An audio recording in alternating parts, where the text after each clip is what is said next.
Aimer son prochain. Voilà. Bon, bah du coup, je pose le micro. Bonne soirée.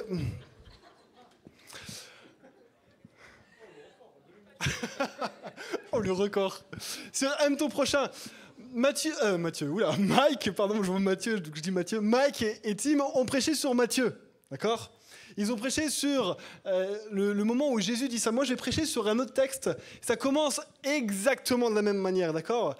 Mais va suivre une histoire. Et j'aimerais lire avec vous Luc 10, versets 25 à 37.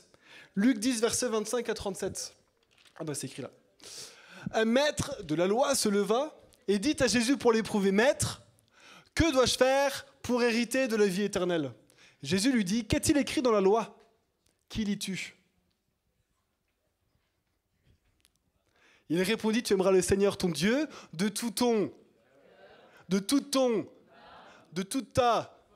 et de toute ta et ton comme... » Ah, ça, vous devez le connaître par cœur maintenant, c'est bon. « Tu as bien répondu, lui dit Jésus. Fais cela et tu vivras. » Mais lui, voulant se justifier, dit à Jésus, « Et qui est mon prochain ?»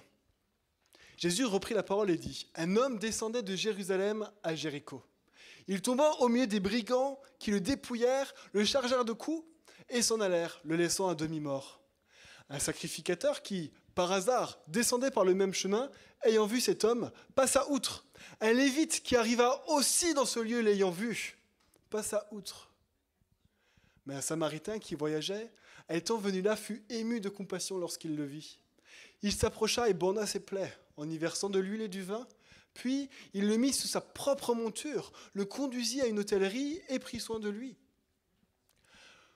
Le lendemain, il tira 2 deniers, les donna à l'hôte et dit, « Aie soin de lui, et ce que tu dépenseras de plus, je te le rendrai à mon retour. » Lequel de ces 3 te semble avoir été le prochain de celui qui était tombé au milieu des brigands ? Et le docteur de la loi répondit, « C'est celui qui a exercé la miséricorde envers lui. » Et Jésus lui dit, « Va, et toi fais de même. » Et j'aimerais commencer ce message simplement juste en décortiquant les versets. Car je crois qu'il est bon des fois, juste s'arrêter sur un texte et pouvoir lire phrase après phrase et essayer de comprendre ce que Jésus a voulu dire. Ça marche? Vous êtes avec moi? Il y a du monde avec moi ce soir? Oui. Ok, super. Verset 25, un docteur de la loi se leva et dit à Jésus pour l'éprouver, « Maître, que dois-je faire pour hériter la vie éternelle ?» Autrement dit, la question aujourd'hui qui nous intéresse, c'est qu'est-ce que je dois faire pour être sur la bonne voie royale? Nous sommes dans cette série-là. Qu'est-ce que je dois faire pour être sur cette voie-là? Cette voie qui va me permettre d'être proche de Jésus. Une voie va forcément t'emmener quelque part. Et je crois que cette voie royale, un jour t'emmènera vers cette vie éternelle, vers cette vie où tu rencontreras Jésus, face à face. C'est cette voie royale dont on est en train de parler. Et le docteur de la loi va lui dire, mais que dois-je faire pour y arriver, pour aller jusque-là? Et c'est la question qui doit nous intéresser ce soir et qui nous intéresse depuis 3 samedis. Qu'est-ce que tu dois faire? Qu'est-ce que je dois faire pour être en symbiose avec toi? Qu'est-ce que je dois faire pour finalement connaître le réel bonheur? Bonheur que le monde cherche dans des futilités, je dirais même plus dans des débilités. Alors que le Créateur a dit, voici comment tu vas faire pour être heureux. Voici comment tu feras pour être heureux. Jésus lui dit, qu'est-il écrit dans la loi? Qui lis-tu? Il répondit, tu aimeras le Seigneur ton Dieu de tout ton cœur, de toute ton âme, de toute ta force et de toute ta pensée, et ton prochain comme toi-même. Tu as bien répondu, lui dit Jésus, fais cela et tu vivras. On n'est pas en train de parler de n'importe quoi. Il a parlé du premier commandement, Mike. Tim a parlé d'une facette du deuxième commandement, je viens de le compléter. On parle du deuxième commandement. C'est-à-dire que le troisième commandement est plus petit que le deuxième commandement, on est d'accord? C'est-à-dire qu'il est très important. C'est-à-dire que Jésus nous demande d'obéir à quelque chose. Lorsque je commande quelque chose à un de mes employés, je ne suis absolument pas manager ou quoi, mais si je devais l'être, si je commande, il doit faire. Il doit obéir. Il doit obéir. Jésus parle de quelque chose qui est très important. Et ce docteur de la loi, le docteur de la loi, c'est quelqu'un qui connaissait la loi par cœur, hein. C'est quelqu'un qui était très influent dans Israël, que les gens regardaient. Et lui, la Bible dit, verset 29, « Mais lui, voulant se justifier, dit à Jésus, « Et qui est mon prochain ?» Et là, on va rentrer dans le vif du sujet de mon message. Parce que tout d'un coup, il s'est rendu compte que, quoi ? Attends, quoi ? Il savait même pas tellement comment faire. Il fait, mais Jésus, je comprends pas, là. Tu es en train de me dire qu'il faut vraiment que j'obéisse à ça. Mais qui est mon prochain ? Comment faire ? Et je pense qu'il avait tant de questions, tout d'un coup, dire, mais vraiment, c'est vraiment quelque chose qui est accessible. Comment faire ? Et Jésus va prendre une histoire. Verset 30, un homme descendait de Jérusalem à Jéricho. Il tomba au milieu des brigands qui le dépouillèrent, le chargèrent de coups et s'en allèrent le laissant à demi-mort. Jésus commence avec l'histoire avec un homme lambda, un homme simplement qui peut être un homme d'affaires, peut-être un pauvre, peut-être juste quelqu'un qui voulait juste aller rejoindre sa famille. Quelqu'un de réellement lambda qui va marcher quelques kilomètres, quelques dizaines de kilomètres pour arriver jusque Jéricho. Et tout d'un coup, va se faire avoir par des brigands. À ce moment-là, c'était dans cette époque-là de Jésus, c'était quelque chose qui pouvait être courant. Tout d'un coup, alors qu'il marchait, des brigands mal intentionnés essayaient de trouver des victimes pour simplement se faire un peu d'argent avec ça. Et va tomber dans un traquenard. Je crois que cet homme lambda peut représenter un peu quiconque dans notre société. C'est quelqu'un qui va représenter quiconque, quelqu'un qui est dans le besoin, quelqu'un qui est dans le mal, quelqu'un qui va se faire simplement détruire, quelqu'un de lambda qui tout d'un coup pourrait, dans notre contexte à nous, vivre quelque chose de tellement difficile. Ça peut être le divorce des parents, ça peut être simplement un deuil, ça peut être un drame familial, ça peut être tant de choses. Une trahison d'un ami, peut-être qu'il était en couple, une trahison tout court avec son copain et sa copine. Quelque chose où tout d'un coup, cet homme ou cette femme lambda va vivre quelque chose de terriblement difficile au point où il va être laissé demi-mort. Quand tu es laissé demi-mort, que tu es là étalé à demi-mort, on ne sait pas vraiment si elle est vivante, la personne. C'est-à-dire qu'on va aller se baisser et on va aller mettre son doigt sous le nez pour voir s'il respire encore. Voici ce que c'est une personne à demi-mort. Elle est terriblement détruite par la vie, terriblement détruite peut-être par Satan lui-même qui a décidé de défoncer sa vie. Peut-être que c'est le péché lui-même qui a détruit sa vie. Et cette personne-là est à demi-mort. C'est quelqu'un qui est terriblement blessé. Et Jésus va continuer cette histoire. Un sacrificateur qui par hasard descendait par le même chemin, ayant vu cet homme, passa outre. Un lévite qui arriva aussi dans ce lieu, l'ayant vu, passa outre. Commence par deux personnes qui ont en Israël à ce moment-là des fonctions sacrées. Ils ont des fonctions sacrées. Ce sont des hommes qui sont des religieux. Ce sont des hommes que tout le monde va regarder. Ce sont des hommes, et Jésus le prend consciemment, ces exemples-là. Ce sont des hommes qui auraient dû s'arrêter. Ce sont des personnes qui auraient dû s'arrêter, qui auraient dû aimer leur prochain. C'était normal. C'était totalement normal. Et que font-ils ? Ils l'ignorent. La Bible dit, ils passent outre. Quand tu vas regarder le grec de passer outre, c'est littéralement, ils ont changé de trottoir. Ils ne voulaient pas le regarder. Ils voulaient l'esquiver pour ne pas avoir à trop s'approcher d'eux, peut-être de peur d'être repris dans leur conscience. Et je me suis posé la question, mais pourquoi ces hommes-là ne se sont pas arrêtés ? Ça pourrait être toi, ça pourrait être moi. Pourquoi ces personnes ne se sont pas arrêtées ? La première hypothèse que je pourrais donner, c'est qu'ils sont totalement indifférents. Ils sont totalement indifférents. Peut-être qu'ils s'en fichent. Peut-être qu'ils s'en fichent totalement. Peut-être que la blessure, la douleur qu'a la personne, peut-être que de voir une personne comme ça, à demi-mort, qui ne fait plus que de survivre, qui ne vit plus mais qui survit, peut-être qu'il s'en fiche. Peut-être qu'on est ici comme ça. Peut-être que nous aussi, lorsque nous voyons la souffrance, peut-être que nous aussi, on s'en fiche. Combien de fois je suis resté indifférent face à la douleur de personnes, où je n'ai rien fait finalement, je les ai simplement laissés dans leur douleur et dans leurs problèmes. Peut-être que sacrificateurs et lévites pourraient être des personnes qui voulaient simplement faire des choses quand on les voyait. Que se serait-il passé si tout d'un coup il y avait une foule tout autour? Peut-être qu'ils l'auraient fait. Vous savez, je crois aujourd'hui, nous, en tant que chrétiens, nous sommes les sacrificateurs et les lévites dans nos écoles ou dans notre travail. Nous sommes les sacrificateurs et les lévites. Lorsque nous disons que nous sommes chrétiens, les gens savent qu'un chrétien aime son prochain. Les gens savent. Nous sommes aujourd'hui peut-être ces potentiels sacrificateurs et lévites. Peut-être que nous sommes sacrificateurs et lévites qui sommes indifférents. Peut-être que nous voulons simplement faire des choses quand les gens nous voient, quand les gens nous regardent. Ça s'appelle de l'orgueil. Ça s'appelle essayer de chercher une bonne réputation. Mais finalement, vis-à-vis de Dieu, ça n'est rien, c'est que du blabla. Et la troisième possibilité, qui va peut-être être un peu plus théologique, mais lorsque tu étais juif, lorsqu'il y avait quelqu'un qui saignait, lorsque quelqu'un était même mort, lorsque tu touchais, devenais impur. Tu devenais impur et tu avais des rites pour redevenir pur. Et peut-être que ce sacrificateur et ce lévite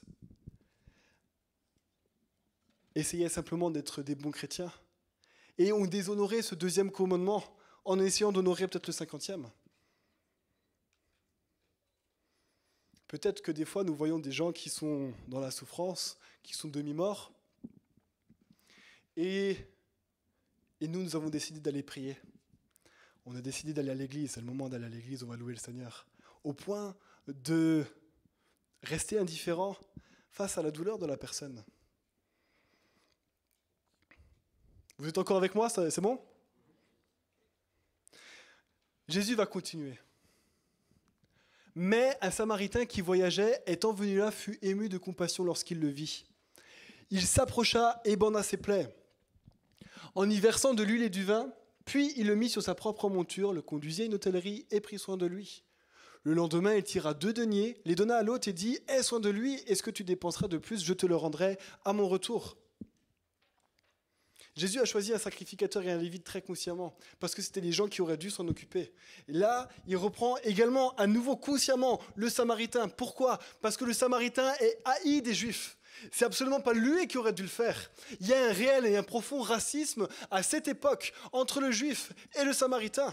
Et Jésus, pour bousculer les gens qui étaient autour de ce docteur de la loi, et pour bousculer ce docteur de la loi lui-même, va utiliser ce Samaritain pour dire, c'est lui qui a fait le bien. Et on va en revenir un petit peu après. Mais c'est lui qui a fait le bien. Lui est finalement devenu le héros de cette histoire. Jésus a fait de ce Samaritain un marginal autour des Juifs, quelqu'un qui est détesté, qui n'est même pas regardé. Jésus va lui faire un héros qui redéfinit les limites de l'amour. Versets 36 et 37, lequel de ces trois te semble avoir été le prochain de celui qui était tombé au milieu des brigands? C'est celui qui a exercé la miséricorde envers lui, répondit le docteur de la loi. Et Jésus lui dit, va, et toi fais de même. Le bon Samaritain. Voici l'histoire du bon Samaritain qui a aimé son prochain, qui a honoré le deuxième commandement que Dieu nous donne. Contrairement aux sacrificateurs et aux lévites, j'ai envie de te poser la question dans un premier temps ce matin, mais qui es-tu? Es-tu plutôt le sacrificateur et le lévite qui va passer à côté, qui ne va pas regarder, c'est pas grave? Ou vas-tu être ce bon Samaritain qui aime le Seigneur et parce qu'il aime le Seigneur va aimer son prochain? Alors pour que vous puissiez un peu mieux comprendre, j'ai fait une petite histoire. Alors je ne suis pas un très bon créateur, j'ai demandé à une connaissance à moi de m'aider à faire ça, que j'aimerais beaucoup faire rencontrer Mike, parce que Mike ne le connaît pas bien. Je ne sais pas si tu peux commencer à afficher.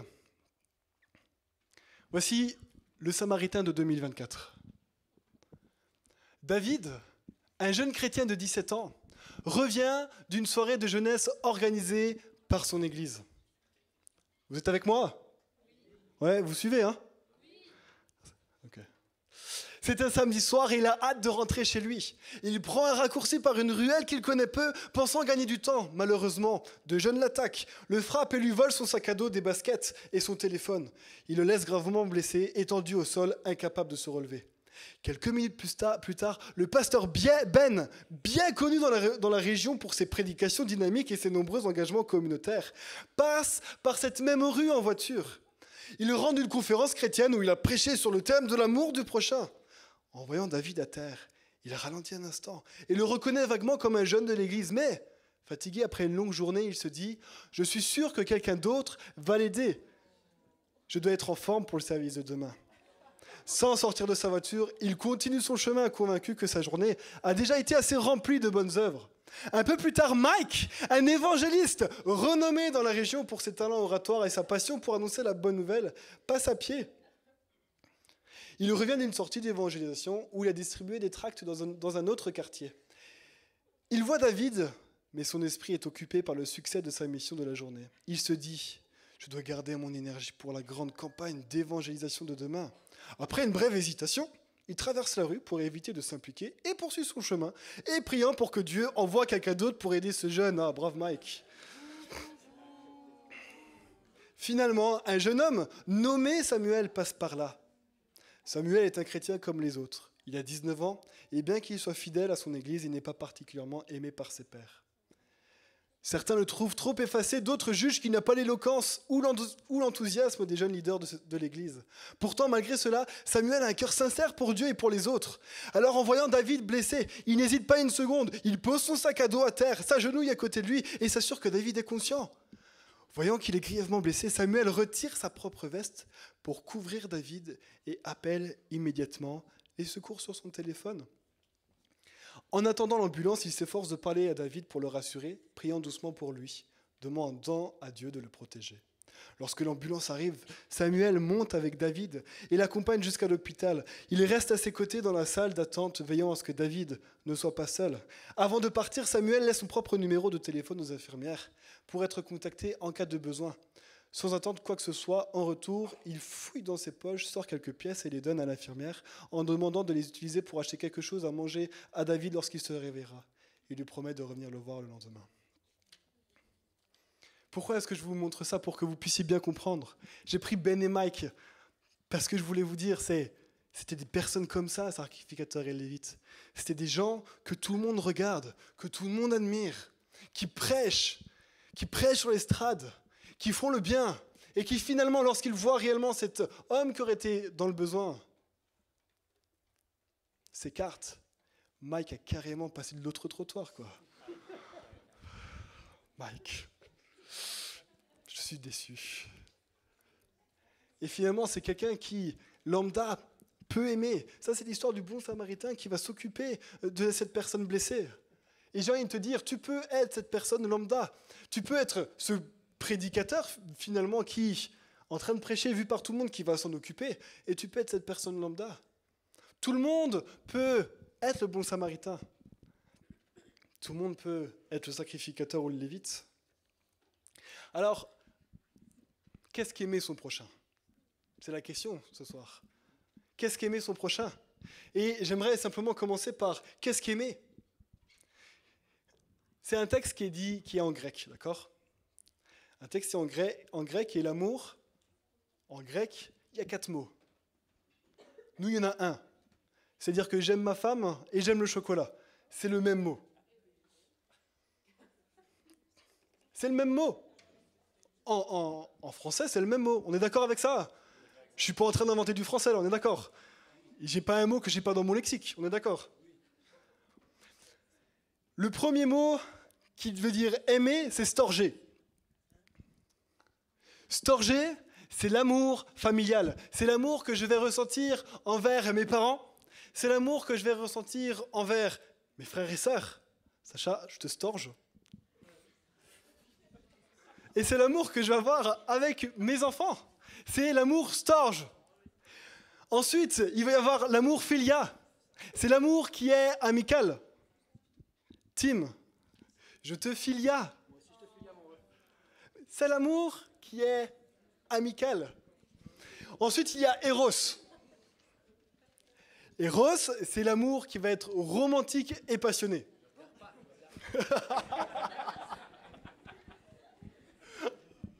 C'est l'amour que j'ai ressenti avec ma femme lorsque je l'ai rencontrée. Non, plus aujourd'hui. Je vous explique. Parce que le quatrième amour, c'est l'amour agapé. L'amour agapé, c'est l'amour qui est inconditionnel.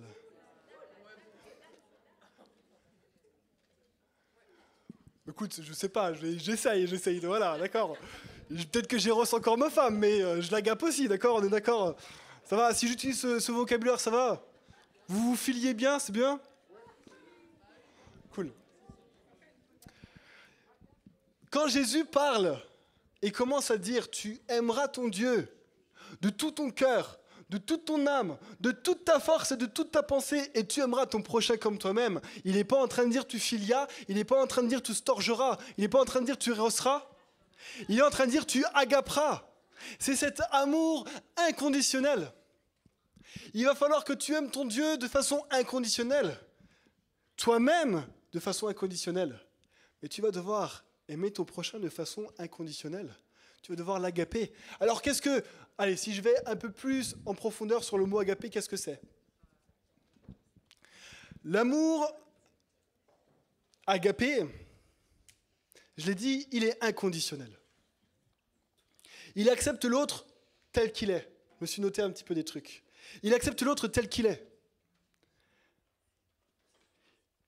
Avec ses qualités et avec ses défauts.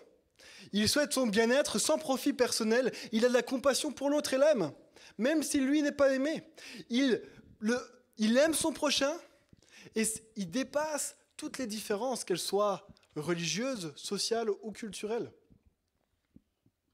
C'est un amour inconditionnel.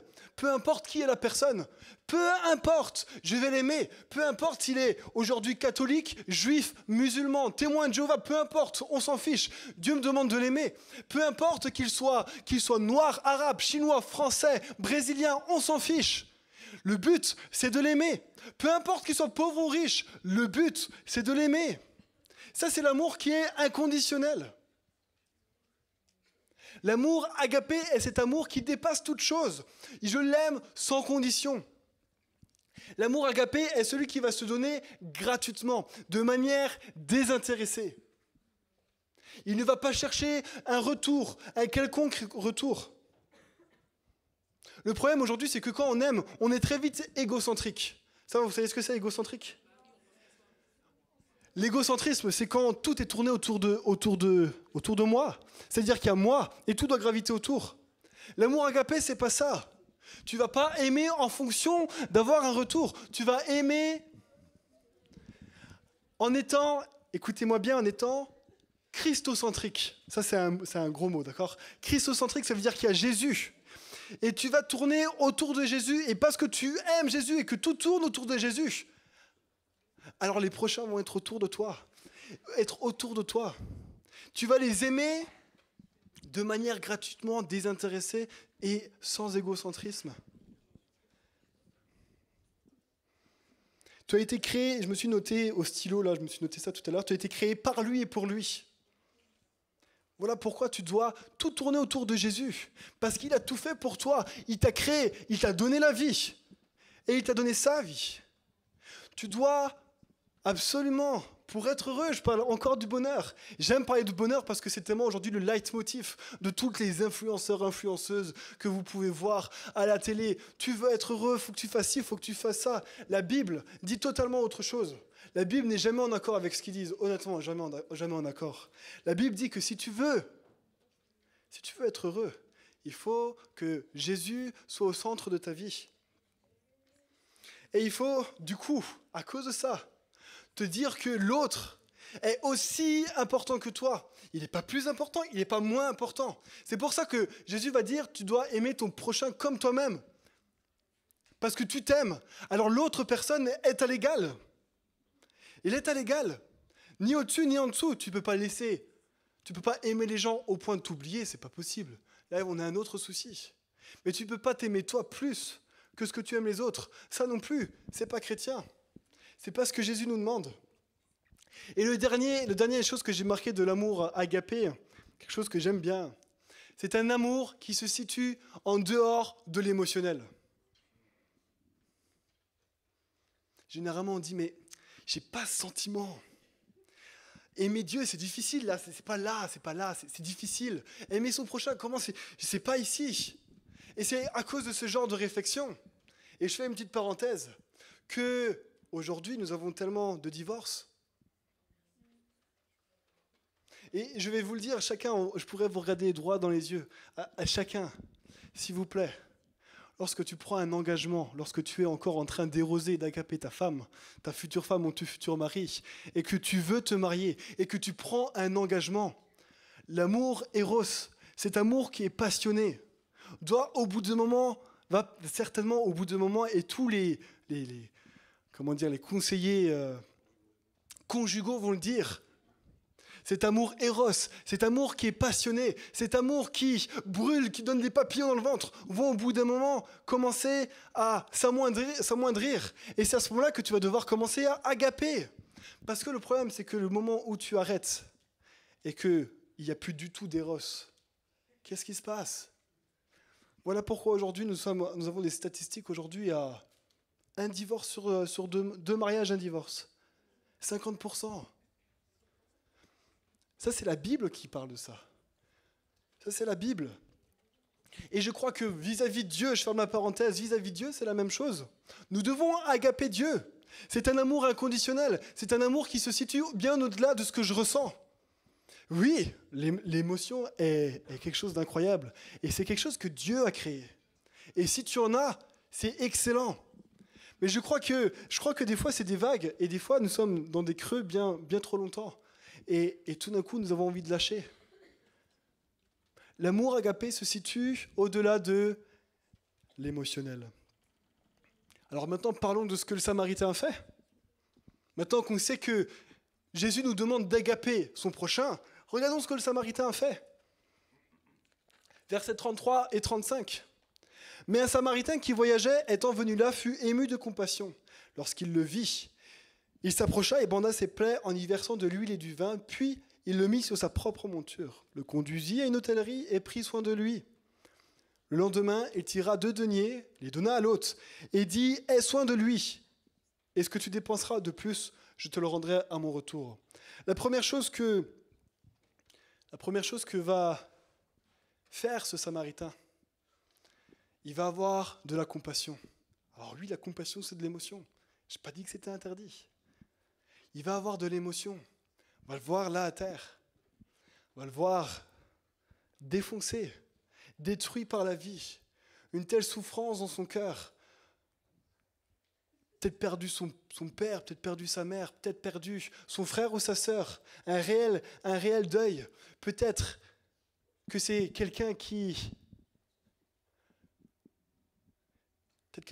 a vécu un divorce. Et je suis un enfant divorcé. Je sais qu'il y en a beaucoup ici qui sont des enfants divorcés.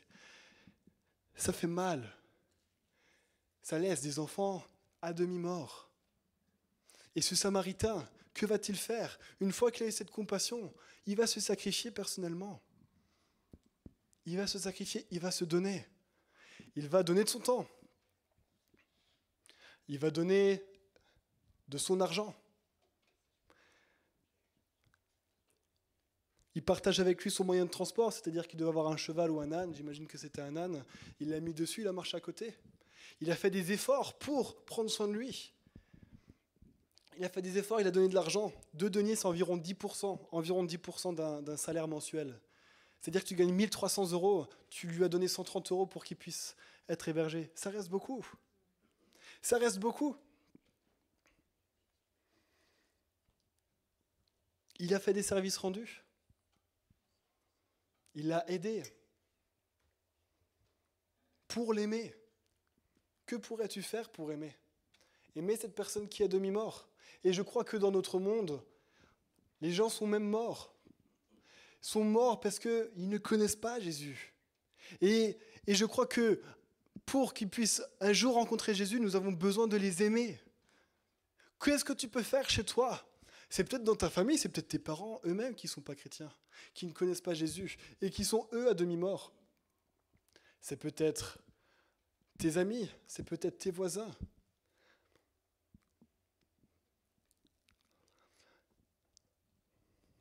Je crois que l'amour agapé va forcément se manifester en action.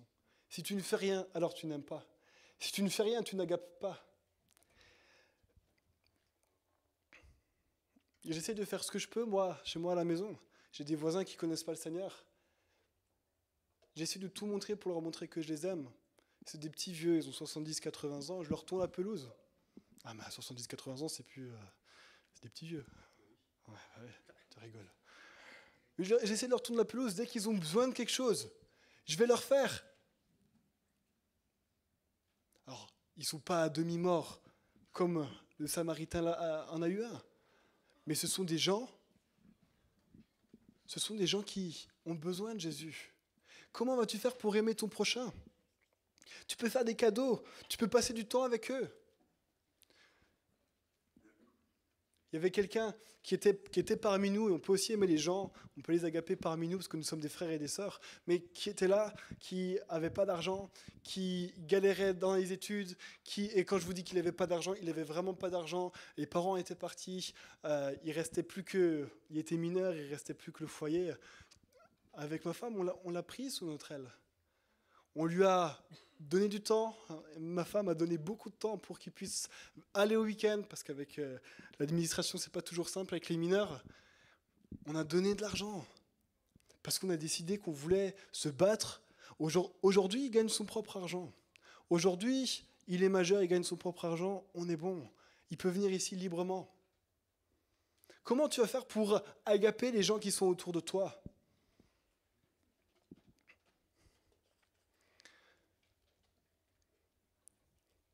Au verset 37, versets 36 et 37, je ne sais pas si tu... Lequel de ces trois te semble avoir été le prochain de celui qui était tombé au milieu des brigands? C'est celui qui a exercé la miséricorde envers lui. Et Jésus lui dit, va et toi fais de même. Exerce toi également la miséricorde envers ton prochain. Exerce la miséricorde, ça veut dire quoi? Miséricorde, c'est un gros mot. C'est simplement, mais fais preuve de bonté. Être bon, c'est quoi? C'est donner de son temps, c'est donner de son temps, c'est donner de son argent. C'est agaper. C'est agaper. Jacques 1, verset 26.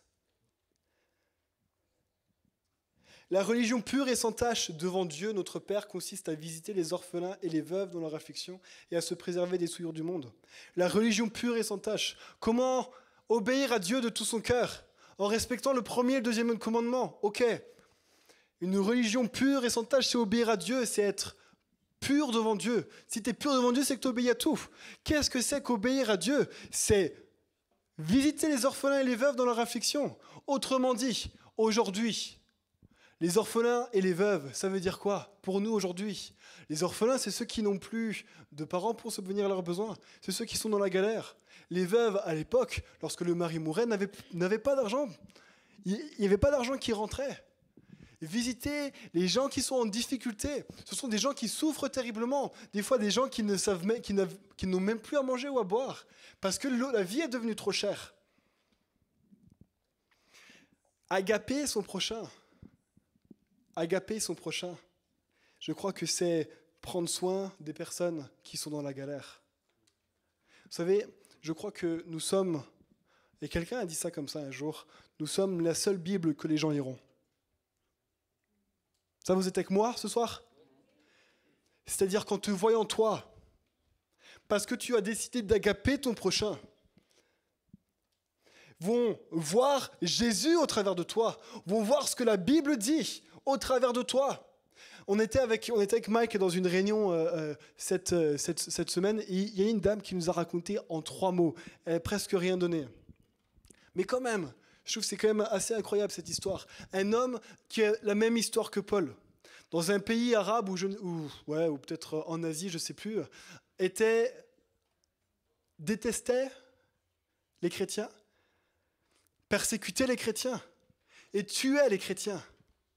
Et il va raconter qu'un jour, il était face à un couple de chrétiens. Et j'ai pas plus de détails. Il a dit, mais j'ai vu l'amour de Jésus en eux, je me suis converti. Parce qu'il a vu l'amour, parce qu'ils ont agapé ce meurtrier. Ils ont agapé ce meurtrier, que cette personne-là s'est convertie. Je vous le dis, le but, c'est pas que d'aimer les gens. Aimer les gens, c'est bien, mais le but final, pourquoi Jésus nous dit ça? Mais c'est pour que les gens le rencontrent lui. C'est pour que les gens le rencontrent lui. Ta famille a besoin de rencontrer Jésus. Si tu les agapes pas, comment cela va-t-il se passer? Ta famille, tes amis ont besoin. Tes profs ont besoin. Tes collègues ont besoin. Si juste, je suis en train de conclure, si juste l'équipe de louange peut venir, mais j'ai envie de te dire qu'il y a urgence. Aujourd'hui, il y a urgence et je me le dis à moi. Il y a urgence. Parce que, et nous avons tous, je crois, connu des gens, peut-être même gamins, qui aujourd'hui sont déjà partis pour l'éternité. Et je me rappelle de cette fille en 4e, c'était une blonde à qui j'avais parlé de Jésus. Lorsque j'étais en seconde, j'avais appris qu'elle avait fait un accident et qu'elle était partie pour l'éternité. Elle se fichait du Seigneur. Ça, je m'en rappelle très très bien. Mais il y a urgence. Parce que cette fille-là, j'ai très certainement pas aimé. J'ai préféré lui parler de Jésus. Mais je crois que les gens n'ont pas forcément besoin qu'on leur parle que de Jésus. Déjà, aime-les. Aime-les si tu les aimes. Je crois qu'après, tu auras les portes largement ouvertes pour parler du Jésus qui t'a transformé toi, afin qu'il les transforme eux. Je crois et je suis convaincu de ça.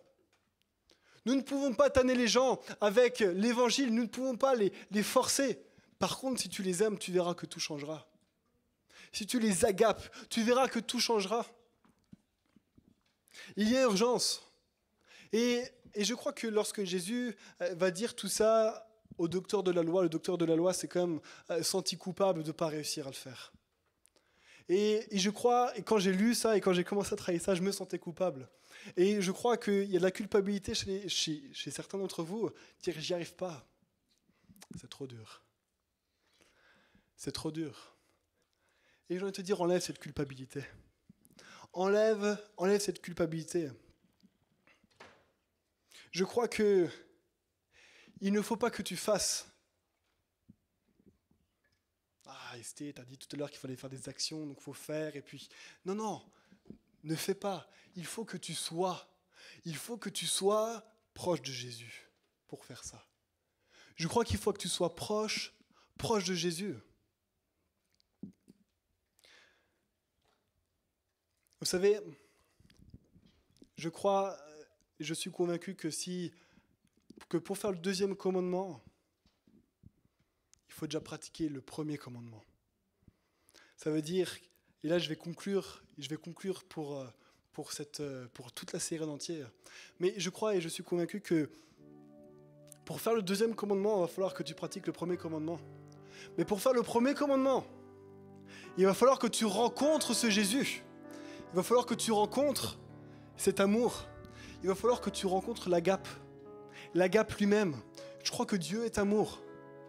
Et si tu veux aimer ton prochain, si tu veux t'aimer toi-même, si tu veux aimer Dieu bien plus que tout, alors il va falloir déjà que tu rencontres vraiment Jésus. Peut-être que tu es ici, que tu es totalement sec. Tu te dis, punaise, mais moi je ne ressens plus rien, j'ai l'impression d'être vide. Je crois que tu as besoin d'être rafraîchi dans l'amour de Jésus. Je crois que tu as besoin d'être dans l'amour de Jésus parce que sinon, tu vas te remettre sous la loi, à essayer d'aimer Dieu, en essayant d'obéir à la loi, à dire ok, je ne coucherai pas avant le mariage, je ne ferai pas ci, je ne ferai pas ça, et en te mettant des interdictions. Obéir à Jésus, ça devient facile quand tu le connais. Ça devient facile quand tu l'as rencontré. Tout d'un coup, ce ne sont plus des interdictions que tu as. C'est totalement l'inverse. c'est si tu le fais, je vais m'éloigner de Jésus. Mais pour avoir cette façon de penser, il va falloir que tu rencontres ce Jésus ou que tu sois rempli de cet amour-là. Il va falloir que tu sois rempli de cet amour-là. La clé pour toute la série, la clé pour aimer ton Dieu de tout ton cœur, de toute ta force, de toute ton âme et de toute ta pensée. La clé pour t'aimer toi-même. La clé pour aimer ton prochain. C'est l'amour de Dieu. Sinon, c'est impossible. Tu vas te mettre un fardeau sur les épaules. C'est pas possible. Je te le dis, c'est impossible. Si tu vas essayer de le faire par tes propres moyens, tu n'y arriveras pas. J'aimerais simplement qu'on ferme les yeux. J'aimerais simplement qu'on ferme les yeux. Et juste que tu puisses réfléchir aujourd'hui où tu en es concrètement. On a parlé d'aimer Dieu, on a parlé d'aimer soi-même, d'aimer son prochain. Mais j'aimerais te poser la question, mais où est-ce que tu en es réellement par rapport à Jésus? Où est-ce que tu en es réellement par rapport à ta relation avec lui? J'ai dit tout à l'heure, ne fais pas mais sois proche de Jésus. Est-ce que tu l'es? Peut-être que tu es ici et tu viens et tu n'as jamais rencontré Jésus. Tu n'as jamais rencontré cet amour-là, mais peut-être que tu es ici depuis bien plus longtemps. Tu es peut-être né dans l'église. Et tu te dis, mais j'y arrive pas.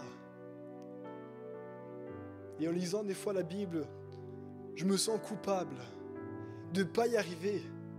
Et j'aimerais juste que tu te dises, mais où est-ce que j'en suis par rapport à l'amour que je reçois de Dieu?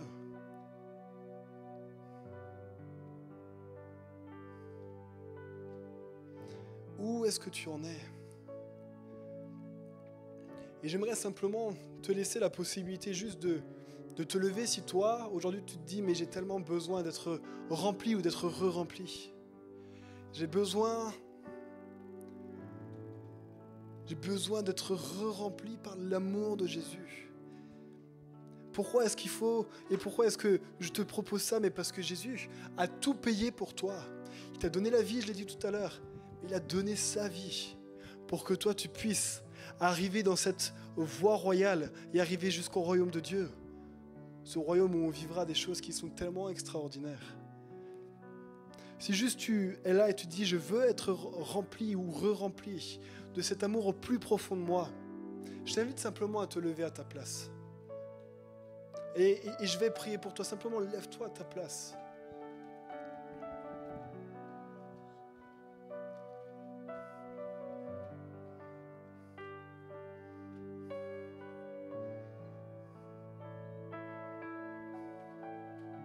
Bien sûr, en te levant, alors que tu es en train de te lever, tu le dis en même temps, je vais être rempli de cet amour.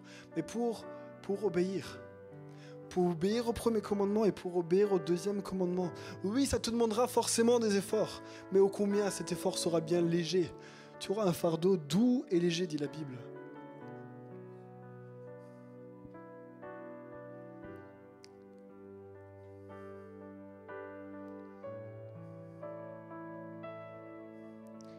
Et alors que juste l'équipe de prière puisse simplement s'avancer, j'aimerais vraiment prier pour vous individuellement. J'aimerais prier pour vous individuellement, qu'on vous impose les mains, pour que cet amour puisse vous remplir, vous submerger, que vous puissiez vous dire, mais c'est tellement simple finalement d'aimer Dieu, c'est tellement simple d'aimer son prochain, c'est tellement simple de s'aimer soi-même, juste pendant que l'équipe de prière avance rapidement. J'aimerais demander à vous qui vous êtes levés, juste de venir à l'avant, on va prier pour vous. On va vous imposer les mains. Afin que Dieu puisse vous re-remplir. Et l'équipe de prière priera pour vous, avec la foi, juste en laissant le Seigneur agir, quand je crois que le Seigneur veut réellement agir ce soir. Et alors que Judith va nous emmener dans un temps, on va prier pour vous. On va prier pour vous.